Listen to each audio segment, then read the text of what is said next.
SMHRIC өнөөдөр маань бас энэ хатаагаад өвөр Монголын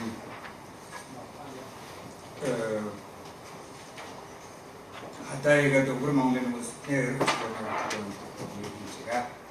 тэгээд халераас хүрчсэн жишtaan яригдана. Good morning, everyone. We are gathered here to have this conference titled Hada and South Mongolian National Liberation Movement. I would like to express my warmest welcome to our friend and colleagues from far and near, especially Mr. Suchitu from Japan, and Dalgon from Sweden, and Mr. Jim Zinnerman from California, Amnesty International, and Jack Churchwood is from Florida, and long-time activist and writer research. And I also would like to welcome our good friend, Ilshad Hassan, and Tibetan friend, I think he's not here yet, Narwang Gachin, of course, our Urmamjit, and not Chirat, and Eastern Manasi, Pakistan. Jahan Devil Jega, Urmamjit, Hume, Urkimutali, Utani, Talas, Talas, Hamuk thrown Manos Mane only Pune Mutali Mutane as only. We will begin our meeting, and then first is opening remark from the Enghebatu, president of South Mongolian, Director of South Mongolian Human Rights Information Center. Please welcome Enghebatu.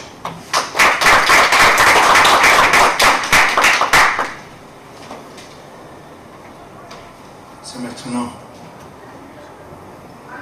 Kamastan Unutrin Mandiri, Unutri Mane, hold Martin Sasson, the Jachit and Nar, the Jachit, the Lingamoya, Novel, Japan, Sweden, California, but Florida, Holin, Einjanik, Hodge, Martin Sasson, Richardson, Tannerton. Nutrien Amramdгийн айлтгийн хамт байлсан гэдээ. Өвөр Монголын хүн эрхийн асуудал болоод үндэсний эрх чөлөөний байдлын талаар судлан ярилцахаар дамжуулна. Манай үндэсний баатар олон жилийн улс төрийн хариуцлага тэмцэгч хатаагийн яруу алдрыг дурсгах зорилготой хийж байгаа энэ хуралдаан одоо та бүхэн Охдох тад маань одоо огтж байгаа юм би маш хэцтэй бодож байна. Та өвнэмж байгаагаар бол хатаагаа бол дорф мөтийн хэдэн жилиг ингэж баримтсныхаа болмоос бол 15 жил хэдэн шавн сууж тэрнийхэн дараагаас одоо 4 жил хоол босон юм саатуулалт байж бүр тэрнээс сүүлээр бас хаад одоо хугацаагүй юм гэрийн хараанд орсон байдаг. Тэгээд энэ хэдэн баримтлал үжил баримтлал нь юу вэ гэхээр нэгт бол хятадын колонийн нойрхол өвөр Монголоос холбоотой арилгах. Хоёрт бол одоо өвөр Монголын бүрэмсэн тусгай тогтлыг биелүүлэх.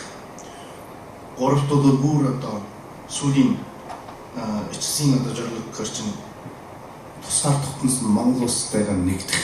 Ийм гурван зорилгыг бол баримтсныхаа улмаас нь шаардсан юм аа. Өөрийнх нь одоо бүхэл бүтэн залуу нас төрчлөн гэр бүлийнхээ над жаргалыг жолоон гаргаж өвөр Монголын үндэсний эрх чөлөө болоод бүхий Монголын яжгуур эрх ашигын төлөө ойгаагүй дэмжиж ирсэн энэ Хадааг өөр монголчууд манайд үндэсний баатар гэж үжигдгийн одоо учир нэм юм аа. Хятадын колоничлалыг эсэргүүцэн түүхэн явцад бол манай монголчуудын дотор маш олон үндэсний баатар чуулгаж ирсэн одоо жишээ нь бол Тогтог, Дамдансран, Бааваржав, Гадаа морин Чигтомров хэмтийн одоо их оронч баатрууд байдаг. Одоо өнөөдрийн Хадагаагийн одоо үндэсний эрхчлөөний төлөөх насан туршийн тэмцэл Хятадын засгийн дотоодын одоо харьцуулал болоод гадаадын төрөмхөл хичнээн одоо гаж авч байсан ч өөр монголчуудын үндэсний эрхчлөөний хөдөлгөөн ерөөсөө тасалдаа өгөөдгийн баттай баримтлах юм. Өөр монголчуудад авчлал Хятадын колоничлалд орсон маш их аж байдал болсон боловч одоо хадаа шиг иймэрхүү өөр би гэдэг болоод энэ аим шиг гэдэг энийг ер нь мэддэггүй. Ийм нэг их оронч хүлдээд байгаа өөр монголчууд бас одоо нэг талаараа ачтай гэж би боддгийг. Одоо Хятадын засаг нэг ёсондоо одоо эрүү там харьцлал болоод хүчирхээлийн одоо маш их иймэрхүү том туршилтын өргөө гэж хэлж болох юм. Улс төрийн харилцаанд одоо ямар ч бууд хийхгүйгээр амгалт үлдэж бас эрүүл эснэ гэж гарна гэдэг бол Хятадын байдал бол одоо маш хэцүү байдаг боломжгүй. Одоо ялангуяа одоо ялминад дуусах гэж үед бол Хятадын засгийн газар маш их дарамтлан өгүүлж алваараа эднэрд бол янз бүрийн нөхцөл тулгаж гарын үсгэж оруулж одоо бэлэн болгосон юм хаа амлалтад гарын үсгэж оруулахыг шаарддаг. Гэвч одоо энэ хадаа гэдэг хүн бол энэ бүхнийг бол ерөөсөө удаж авах. Ямар ч одоо нэг амлалтад гарын үсгэж ороогүй. Энээрээ бол одоо бусад Хятадын энэ улс төрийн хоригдлоос одоо ялгаатай гэж үзэж байна. Одоо хэрвээ та бид нэр ийм учраас та бид нэр өөрийгөө Монгол гэж бодож одоо монголоор бахархдаг юм бол Монгол хүн хадаад өртөө гэж би боддгийг. Ягаад гэвэл чинь хадаа гэдэг хүн бол та бидний яг энэ бахархал болгож байгаа Монгол гэдэг энэ юмны төлөө энэ хүн бүх амнаас гэр бүлэн бүдний жиргасан юм болохоор Монгол хүн бүхэн одоо өөр Монгол баг буряд одоо хэлмэг хамаагүй Монгол хүн бүхэн хадаа гэдэг хүн өртөө гэж би ингэж боддгийг. Арчилсан эрхчлээд орнуудад амьдарч байгаа одоо бид нарт авчлал энэ одоо их үрийг төлөх нэг боломжийн арга гэх одоо хадаагийн тэмцэл нэгдэх. Одоо хадаагийн тэмцэл гэдэг чинь хэний тэмцэл вэ? Тааны тэмцэл, манай тэмцэл, миний тэмцэл бүх монголчуудын тэмцэл байж шүү. Энэ нь бол өөрийнхөө зүгээр хамын төлөө тэмцэж байгаа биш. Та бидний бүхний төлөө тэмцэж байна. Ийм учраас энэ хүний энэ их үрийг төлөх ганцхан арга нь монголчууд одоо энэ хадаагийн хөдөлгөөнд нэгдэх. Нэг юм манай энэ одоо эрхчлээд энэ арчилсан орнд амьдарч байгаа хүмүүс бол ямар ч үргэлжлэл авахгүй байгаа хадаагийн энэ тэмцэлд орж болно. Бид бас тансаг амьдралаа хуваар навч яваад одоо хадаагийн тэр гэр бүлийн өнгөрүүлсэн иймэрхүү шоронд 15 жил 4 жил гэр бүлөөрөө нэг үе 60 үед нэг гэр бүлийн 3 хүн гурван шоронд байжсэн. Тэгээ энэ ийм их хөдөлгөөн эрсдлийг элинч гарахгүйгээр бид бас одоо хадаа гэдэг хүнд ингэж нэг хэмжээнийхэн үрийг төлөх ийм ажил ийм боломж байгаа шүү гэдгийг одоо та нарт сануулж байна. За анхаарал хандуулсан баярлалаа. Би одоо нэг жоохон англиар бас манай монголоор ойлгох өндөр байгаа болохоор англиараас ярьж байна. Good morning, distinguished guests, friends and supporters. I hope all of you had a good rest last night, especially those who took a long flight from Mongolia, Japan, Sweden, California, and Florida to get here. It is my great privilege to welcome all of you to this conference dedicated to the discussion of human rights issues and national liberation movement of Southern Mongolia in honor of the Southern Mongolian national hero, long-time freedom fighter and political prisoner, Mr. Hada. As you all know, Mr. Hada was sentenced to 15 years in jail, followed by a 4-year extrajudicial detention and indefinite house arrest by the Chinese government for organizing the Southern Mongolian Democratic Alliance and making the following demands. 1. Putting an end to the Chinese colonial occupation in Southern Mongolia. 2. Achieving the complete independence of Southern Mongolia. 3. Ultimately completing the reunification of Southern Mongolia with the independent country of Mongolia. Today, Southern Mongolians regard Hada as a national hero who sacrificed not only his whole life but also his entire family for the freedom of Southern Mongolia and the well-being of the entire Mongolian nation. Throughout the history of fighting Chinese colonialism, the Mongolian nation was fortunate enough to have a number of national heroes, including Togochog, Damdinsurung Bawajaru, Gadamerin, and Damchikangov. Mr. Hada's lifelong struggle and relentless pursuit of liberation of Southern Mongolia testify to the fact that the anti-colonial national liberation movement of Southern Mongolia has never stopped, in spite of China's extreme totalitarianism, home and global expansions in abroad.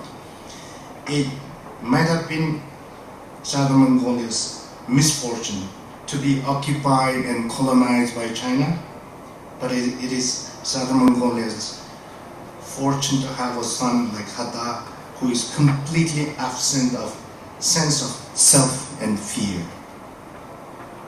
The Chinese regime is a massive laboratory of torture, cruelty, and violence. Surviving Chinese prison without making any concession is almost impossible for political prisoners, especially upon the completion of their prison terms. However, the case of Hada is extremely exceptional, one in which he was consistently and categorically refused to sign any paper, even symbolically as a formality, to admit to the crimes he was accused of committing. In front of Hada's enormous moral courage and uncompromising soul power, the Chinese regime is proven powerless. 15 years of torture, 4 years of black jail, indefinite house arrest, imprisonment of entire family, intimidation of relatives, offer of wealth and power, all proven useless in the effort to break down this unbreakable man. If we are to be proud of being Mongolian and proud of being a member of the great nation of Mongolia, each and every of us Mongolian owe a tremendous debt to this man who has sacrificed everything of his own to safeguard the very pride each and every of us feel entitled to. Personally, I think one way for those of us who live in the free and democratic world to pay back a tiny fraction of the debt we owe Hada and his family is to take up the fight, to join his fight, which is your fight, my fight, our fight, and our nation's fight. Without even risking your comfortable life, without even going anywhere close to what he and his family have gone through. With this, I thank you all for your attention and wish you a successful and fruitful discussion in the following panel. Thank you.